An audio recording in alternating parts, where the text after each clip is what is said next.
25ാമത് പൂക്കോട്ടൂർ ഹജ്ജ് ക്യാമ്പിന് നാളെ തുടക്കമാകും. നാളെയും മറ്റന്നാളും നടക്കുന്ന ക്യാമ്പിൽ ഹജ്ജ് കർമ്മങ്ങളുടെ പ്രായോഗിക പരിശീലനം ഉൾപ്പെടെ ഉണ്ടാകും.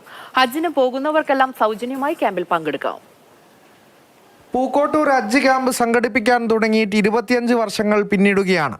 ഹജ്ജ് കർമ്മങ്ങളുടെ വിശദമായ വിവരണവും പ്രായോഗിക പരിശീലനങ്ങളുമാണ് ഹജ്ജ് ക്യാമ്പിൽ ഒരുക്കുക.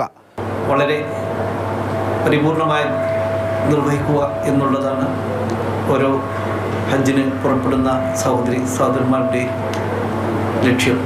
അത് സാക്ഷാത്കരിക്കുന്നതിന് വേണ്ടിയാണ് ഏതാണ്ട് 24 വർഷങ്ങളും പൂക്കോട്ടൂർ ഹജ്ജ് ക്യാമ്പ് നടന്നുകൊണ്ടിരിക്കുന്നത്. 2 ദിവസങ്ങളിലായി സംഘടിപ്പിക്കുന്ന ക്യാമ്പിൽ പ്രവേശനം സൗജന്യമാണ്. അബ്ദുസമദ് പൂക്കോട്ടൂരിൻ്റെ നേതൃത്വത്തിലാണ് പഠന ക്യാമ്പ്.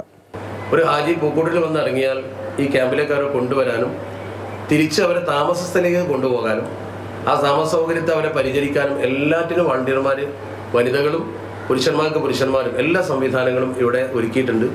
21-ന് പാണക്കാട് സാദിഖ് അലി ശിഹാബ് തങ്ങളും 22-ന് ജിഫ്രി മുത്തുക്കോയ തങ്ങളും ക്ലാസുകൾ ഉദ്ഘാടനം ചെയ്യും. 23-ന് വൈകിട്ട് പ്രമുഖ പണ്ഡിതർ നയിക്കുന്ന പ്രാർത്ഥനാ സംഗമത്തോടെയാണ് ക്യാമ്പ് സമാപിക്കുക. മാതൃഭൂമി ന്യൂസ്, മലപ്പുറം.